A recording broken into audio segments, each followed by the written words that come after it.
So C3 AI stock absolutely crashed back in August after the management of the company gave preliminary results and basically said to investors of the company that they will not be able to achieve their previous guidance. Fast forward to a week ago when the company had its earnings results and the stock of the company crashed once again, although not by as much as it was in August, but it was moving in upward direction since then.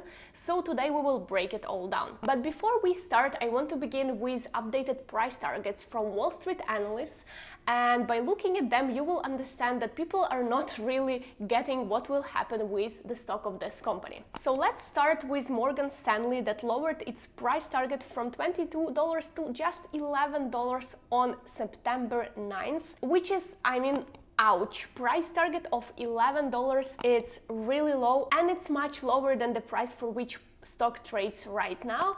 So hopefully for all of the investors of C3 AI it won't happen. Then we have Canaccord Genuity Group that lowered its price target from $28 to just $16 per share, although there was, for example, UBS Group that raised price target from $16 to just $17 per share, meaning they believe that the stock trades at approximately fair value right now. But at the same time, JMP Security, for example, lowered its price target just to $24 per share, and it was right after the earnings.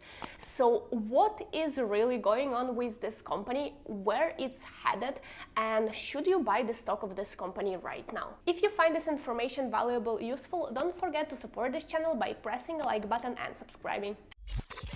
I've been following C3 AI for some time now, for more than a year, breaking down all of the quarterly results and basically everything what had been happening with this company.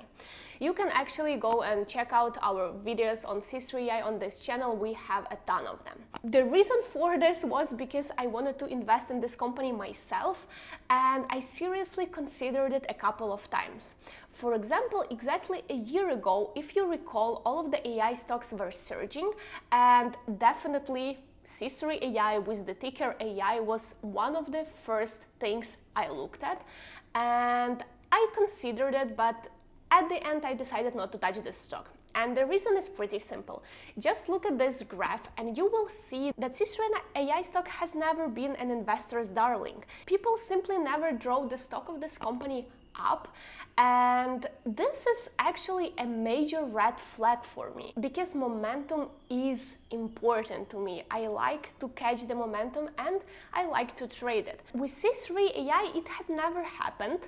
First of all, like if you look at this graph once again, you'll see that all of the other AI stocks that were surging and they had a much stronger momentum than C3 AI did. But here on this graph, you don't see all of the pullback in stock price, right? You don't see how it crashed afterwards.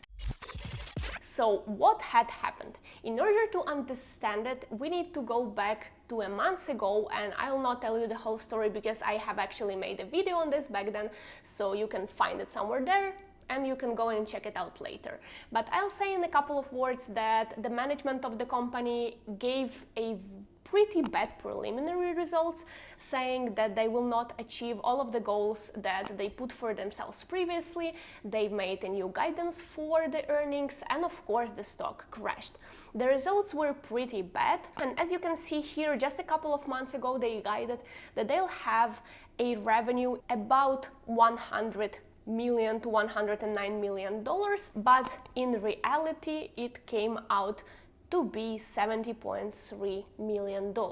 So it's a huge drop from the guidance. It's a drop of about 30%, but what's even worse, it's a huge decline since the same quarter of the last year when the revenue came in at about $87 million.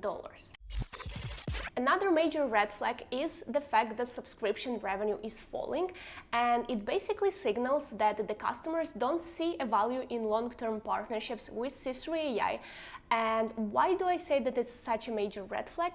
Is because this company competes directly with Palantir and with some other players that basically come into this market every day.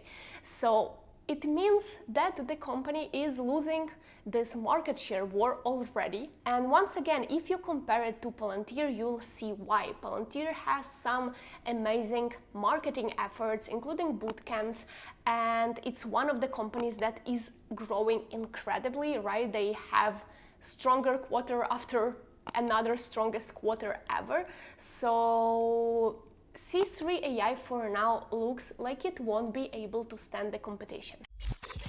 So of course I have to mention the leadership change and whether this leadership change will be able to change the narrative around C3 AI. So a long-term CEO and founder, Thomas Siebel, stepped down and appointed a new CEO who looks like a pretty strong candidate for the role, I have to say, which is a good news. He built RelativeQ and AirKit AI, both of which Salesforce acquired, and he also contributed to Salesforce's AI offerings like Einstein and Agentforce, both of which are great news, and it seems like he knows what he is doing and he could potentially be able to drive this company to a much better times.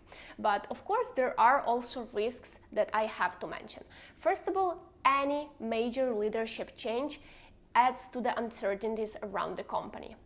Even if the new CEO will be much better than the previous one, we will not see the results of his work up until, well, nobody knows how long. Basically, it will take time for him to adjust to the role, to understand what's going on, to learn about all of the people, to maybe to lay someone off, to hire someone new, to build strategies, and most importantly, to implement those strategies, right?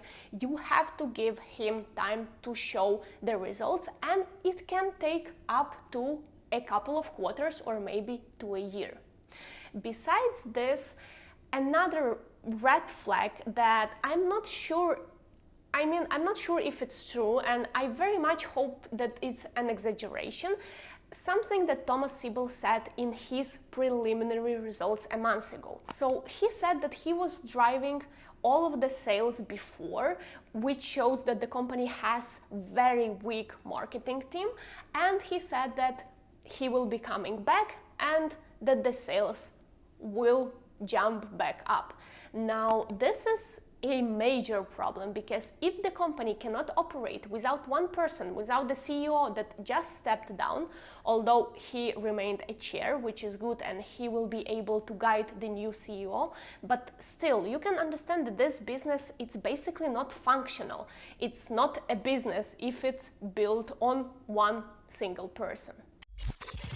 Before we jump to the valuation, which will be one of the reasons why it's possible to buy the stock of this company right now, but I'll talk about this later, we must take a look at the guidance and to understand that an improvement will not happen soon, at least not in the next quarter, because as you can see from here, their results, both revenues are pretty low and losses are pretty high. Besides this, pay your attention to the fact that the management did not give a full year guidance up until now.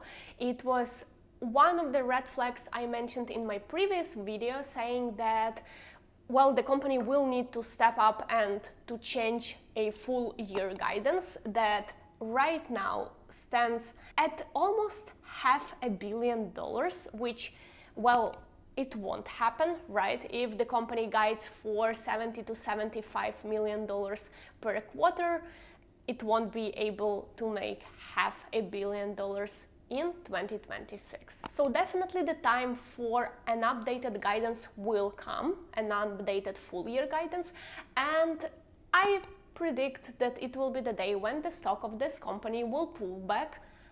I am not sure by how much because it's already down substantially, but it will crash when the news will come out. Now, the company trades at a much lower valuation multiples than probably all of the AI sector. I'm not sure if there are some of the pure AI plays that trade as cheap as C3 AI right now. So if we take their market cap of $2.2 billion and likely revenue of about $300 million for fiscal 2026, we get the forward price to sales ratio of about 7.3 times. Now, is it cheap? It is pretty cheap. Is it cheap enough for the level of uncertainty? For me personally, not really. I mean, I realized that the company has the chance to pull out from all of the problems, but in my opinion, it will take some time, and even if the stock of this company doesn't go down, I'm not yet ready to enter and to wait while it consolidates for another year or so. I personally look for better places to put my money in. There is a slight chance that the company will do better than predicted. We started from analyst price targets, and as we see, no one really knows what to expect from this company. The stock of this company could potentially pull back to like $10–11 per share, which would be devastating for everyone because it's already cheap. But at the same time, it has the potential to go back to $24 and even $30 per share if the momentum is right and if people are believing in this company, although remember that it's never been an investing darling. I'll repeat once again. So my decision about C3.ai did not change much. I was curious about this company before. I will continue to follow it, especially now when they got a new CEO. It could be a good change. Potentially he could make a big difference for this company, and I'll be following, and I'll hope we see some positive news in the near future. Now, do I understand the people that want to try their luck and trade this stock right now? Of course. I mean, right now it looks like very high risk, maybe high reward play. I am personally not investing in the stock of this company right now, but I would really love to hear your opinion and what you are planning on doing with C3.ai stock. Please let me know in the comments. I thank you for being with me. Don't forget to support this channel by pressing a like button and subscribing.